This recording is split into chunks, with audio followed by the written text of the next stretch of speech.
Warning, warning.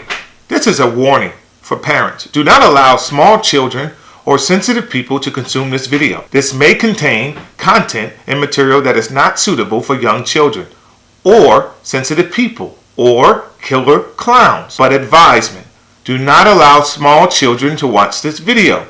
There is material that they may not understand, and I would advise that you watch the video first before allowing your children to consume the video. Do not sue me.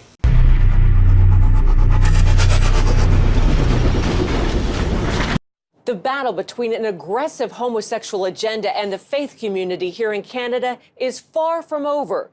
But many Christian leaders say it may be the issue that causes a once sleeping church to rise up and be heard. Hatred and the anger and the bullying that came against us, even though we said, we love you, we don't take from you the opportunity and the freedom to live as you choose. We love you, but we do not agree with you. Pastor Kevin believes Canadian Christians are in a 2 Chronicles 20 moment. The word was this battle is not yours, Jehoshaphat. This battle is the Lord's. And the church is beginning to prepare for what it takes to fight for our kids. Welcome back. This is Doc. I appreciate you watching the entirety of the video of Transgenderism is After Your Kids. This is the second part to the two-part series. And I just wanted to highlight some of the things that were in the video and some additional information that I didn't include in that. So we want to begin by first saying, did you know that November was Transgender Awareness Month? I'll wait. What exactly is it that we should be aware of? Only thing that I'm aware of is that these guys showed up looking like this. The park's closed. I'll have to ask you to leave.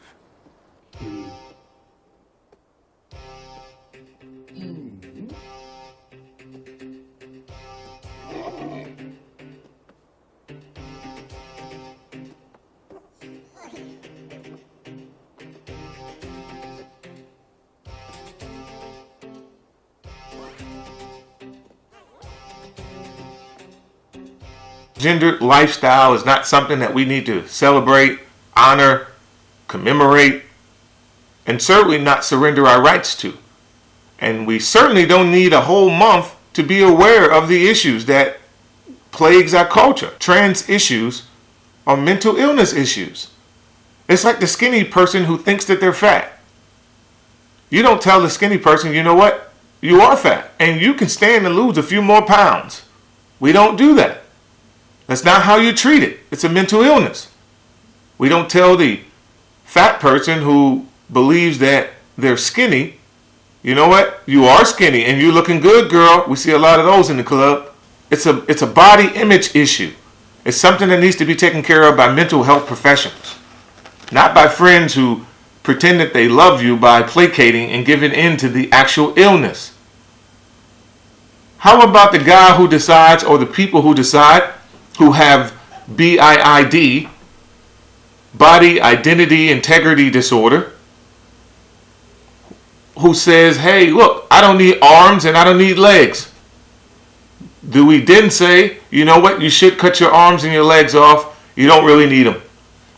So I would go out on a limb and say that homosexuality is no different, or transgenderism, to be specific, is no different. These are people who believe that they have a different gender than what they were born with. We don't treat it by rendering false support. And maybe it's genuine for a lot of people. And I say that you're going about it wrong. So hopefully you get my point. All of these disorders require psychiatric help. It's outside of what we can do for them. Let me go on the record as saying this. None of these people deserve to be mistreated, abused, or violence committed against them just because they're different. That's not what I'm advocating. That's not what I'm saying. But I'm not afraid to tell you that it's a mental disorder. And they won't like it, and that's okay. So let me outline some of the consequences of this gender problem. Let's start with the fact that Twitter came out and said that they would be silencing or banning people on Twitter who misgender or dead name trans people. What the heck does that mean? What is dead naming people? How about my objective observation? You can't rid me of it. When I see it, I'm calling it as I see it. Why should I defy all logic and acquiesce to this lunacy, to this fairy tale that they've created in their minds? These organizations like Twitter and others are giving in to this false narrative about hate speech. So they're shutting you down if they don't like what you're saying. Or if people become offended. Even though we live in a hypersensitive culture where everybody is offended by everything. And just opposing someone's opinion is enough for them to cry out hate speech. That's not hate speech. No one's advocating violence. Nobody's advocating abuse or mistreatment against somebody. But we are saying that, listen, we won't tolerate you targeting our children with your indoctrination, calling it acceptance. If it were acceptance, then you wouldn't ask our children this. Who wants to be a drag queen when they grow up? I'm confused. Are you confused? Because they said they were born this way. So if you were born this way, how can a small child decide that they want to be a drag queen? Wouldn't that be out of their control? Wouldn't they have already missed the mark considering that they're already in their young age? This is the agenda. If it was about acceptance, then just show yourself and read a book. But instead, they ask our children, do they want to be drag queens? They can't be something that they wasn't born with. If you were born with it, you can't have it both ways. You need to decide. That's not acceptance. That is indoctrination. Even in Canada, boy, I thought America had it bad. Canada's even worse. The law is set up over there to take the power away from the parents and put it in the hands of the children. When asked about parents' rights, Auger says, Well, actually, in Canada, parents' rights are limited and children's rights are put ahead. So the child has the right to be protected from the parents when the parents behave badly. Children. And how dangerous is that? Because we know the children, their brains aren't even developed enough to make those type of decisions based on gender or sexuality. And they're teaching their children sexuality and gender fluidity and neutrality and all these other names and terms and pronouns and all this crap. They're teaching them this stuff in the schools, and parents are powerless to do anything about it. People that are boys, there's people that are girls. There are people whose gender might be a little bit of both or might even be neither. Lessons include books about transgender children, such as 10,000 Dresses, and songs like The Rainbow Song. Gender won't decide the choices we make. Some boys like dressing up, some girls like catching snakes. And they're advocating, they're happy that parents don't have a decision. And I wasn't going to do it, but I'm going to do it. I'm going to make the parallel. What's the difference between what the Nazis did to the German children when they indoctrinated them? They knew that there were some adults who would not get on board as readily as children would. And you can teach them that from a very young age. And no, I don't think that they plan on world domination or anything. I do believe some of them, it really is acceptance for their lifestyles, for their choices. But for others, it's more nefarious than that. Maybe not, again, world domination or murder, but they certainly, it's a nefarious act. There's nothing good about it. I think that the entire intent is really to take away people's ability to practice their faith, to eliminate God, to say that God got it wrong, that he misgendered, he dead named. That he in fact did create human beings to be fluid and sexuality to be fluid. That you can sleep with who you want to sleep with, you can do whatever you want to do, and there's no consequences and it doesn't matter. And besides, we can't use the argument anymore, according to them, about man and woman procreating because, hey, listen, we're slapping uteruses in men for as test dummies, and eventually we'll get to the point where we can have children ourselves. Won't happen. If it does, you're an experiment. But the whole purpose is to eliminate God in this picture. That's the way I see it. That's why I made the parallel. But But it is true. It is indoctrination. It is for your own intended purpose. And we keep giving in to it. So I'm saying we're not supposed to be acquiescing to your lunacy and giving in and defying all logic. I'm now going on the record today, and I'm now a 67-year-old Jewish man. And I expect my Social Security, as well as reparations. If we can pretend that we are anything that we want to be, then why not? Then why not? I was born in a very rich family. I was adopted. And I was born in a very rich family, and I've lived this life. I paid into Social Security. I'm now 67. I don't need the money, but I want to game the system. And I'd like the government to start sending me a check. No problem. Good luck tomorrow, yeah? For my retirement. Since we can pretend, and we can say whatever we want to say, and then when I tell people, they have to start acknowledging it. And not just telling people. Now we can start, now we can start filling out paperwork, and we can start changing our birth certificate. So can I commit a crime and start the process and then make the transition to become a woman? And then they say, well, a man did it. Well, I'll say, well, I'm not a man, I'm a woman.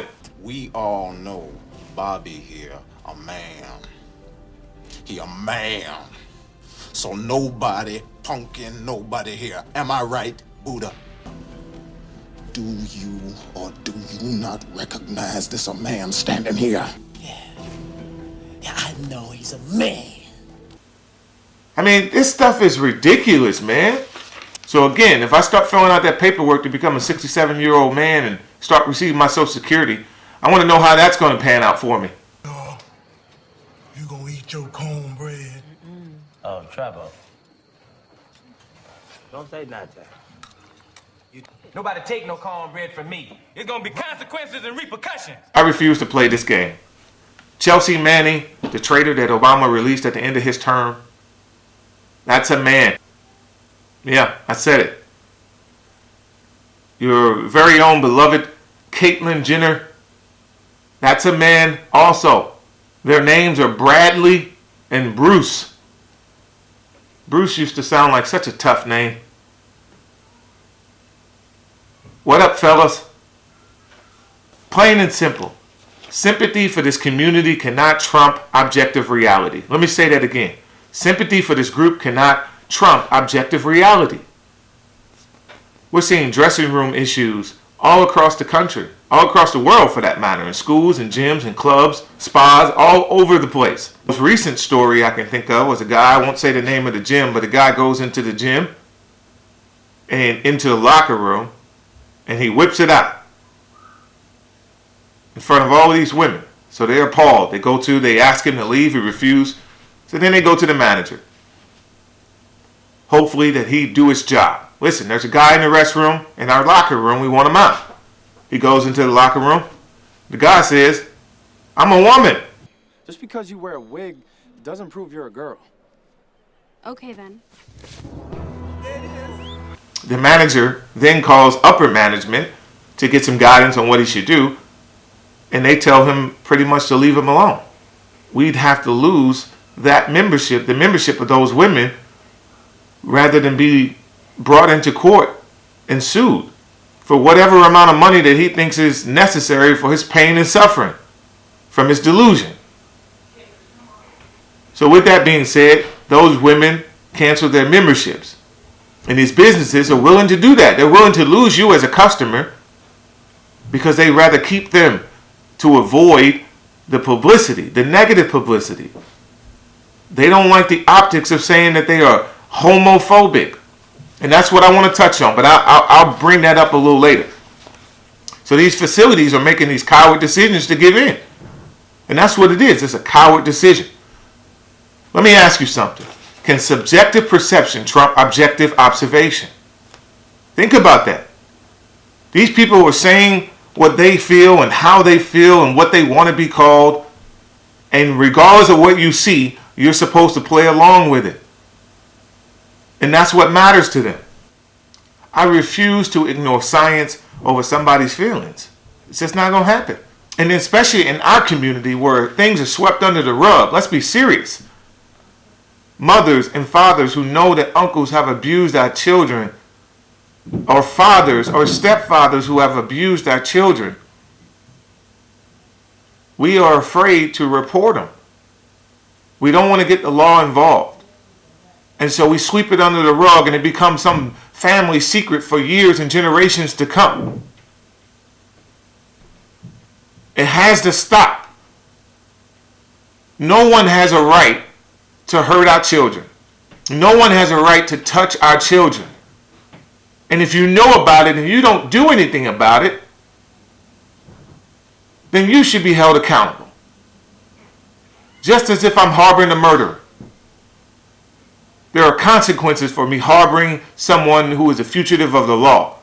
If you know that this person has done something to your child, to someone else's child, man, listen, man, stop it. There's no such thing as no snitching when you're talking about the future consequences, which is what we're dealing with today, a large part in our culture with transgenderism and homosexuality. A lot of these people have been abused and we're not saying anything. So to the black community, there is no reason whatsoever, no community for that matter, but I'm addressing the black community specifically because I know personally that this is something that gets swept under the rug in our families. And we don't talk about it. And then that child grows up with all these feelings, knowing that they've been abused, that they've been touched, insulted, and people may have known about it. Or they were afraid to come to these parents or uncles or whomever, the person who has care, custody, and control over them, to say, this is what happened to me. And will they believe me? Or will they blame me? Will there be victim blaming? I mean, we've seen it time and time again. Like the movie Precious outlined it. It depicted it, you know, the same scenario where she's abused. And it's like, oh, well, you wore this. Or you know, the way you were looking at my husband. See, a lot of these people, they don't have the mental capacity to care for children in the first place. A lot of these people. And these children are raised in these homes. And I'm not sure how much we can really do about it because we don't know. We don't know what home is caring for their child and what home is not caring for those children. But what we can't do is know about it and ignore it. And what we can't do is pretend like what exists today in our culture is not a result of abuse that's taking place in some form or fashion. And maybe it wasn't sexual abuse, but maybe it was physical abuse or it was isolation.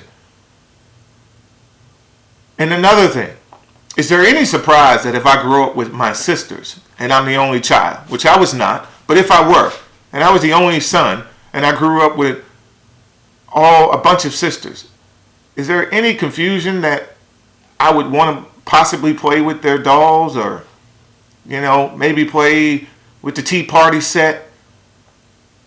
Especially if you're around the same age as you grow up. That doesn't make you gay. Is there any confusion that if a young girl who grows up around her brothers decide that, you know, I look up to my brothers, I want to play basketball too, I want to play football as well, that doesn't make you gay. The problem is these sicko parents in these schools who are intervening and saying, well, listen now, and this is not, again, not my opinion, this is a fact. Schools are now saying if she's playing basketball or you're playing with a specific toy, oh, then you must identify with the boys. It's okay to be a boy if you think you're a boy. Our problem is not the teachers, the educators, the administrators. This is a battle in the heavenlies. He says Satan is going after their most vulnerable, the children. And the little girl came home in tears because the teacher had told her, since she was playing with some toys in the class that were deemed to be masculine in nature, that she was likely a boy in a girl's body. The mother went to the school the very next day, and instead of having any sort of tolerance or support or understanding, she was actually called names. This is manipulation. This is propaganda. This is indoctrination. This is the definition of what it is. Don't say that it is acceptance. It has nothing to do with acceptance for a lot of you. For a lot of you, it has everything to do with what I said before. Perhaps you want them more sympathetic to your cause. And so that's what it's about, your acceptance. But I believe it's more nefarious than that. The larger powers to be, it is to replace God. God does not exist in your minds and in your heart because he made a mistake. He misgendered. He dead named, like Twitter stated. Let's not lose focus, people. Hold them accountable. Keep them honest. Say it. It's a serious thing that we have to face today, because if you express disapproval of any form of behavior in the culture, you're likely to be accused of indulging in hate speech. And even homophobia, the word itself, suggests fear of those who have a particular sexual orientation. I don't think it has anything to do with fear. I think it has to do with whether this is a behavioral pattern that is acceptable to God. And if we preach what the Bible teaches, then that must mean that we hate people who are into this thing. That's really a silly inference from it. It reminds me of the show Scandal. And the character on there, Olivia, she'd have a candidate that she was supporting or someone she was going after. And if she knew that they'd done something, or maybe she just wanted to dig up dirt, and they create the narrative around it. And they start to say buzzwords or chants or something like that. And again, if you say it loud enough and long enough, and people would start to believe it, and they start to regurgitate what's been said. And so that's what this whole idea, this homophobic issue came about.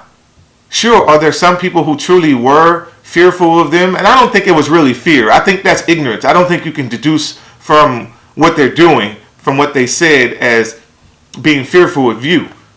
They just don't accept your behavior, and you can't accept that. Let's be truthful about it. But sure, there's a phobia of spiders, and there's a phobia of the dark, and some people have a phobia of killer clowns. Knock my block off. But there is no phobia of homosexuals. I don't know anyone who's ever expressed, or that I picked up from them, that somehow they are afraid of men who sleep with men, or women who sleep with women. Nobody's afraid of that. Most of the people that I'm aware of don't truly care what you do in your private life. They only intervene when they see these issues come up, like, restrooms.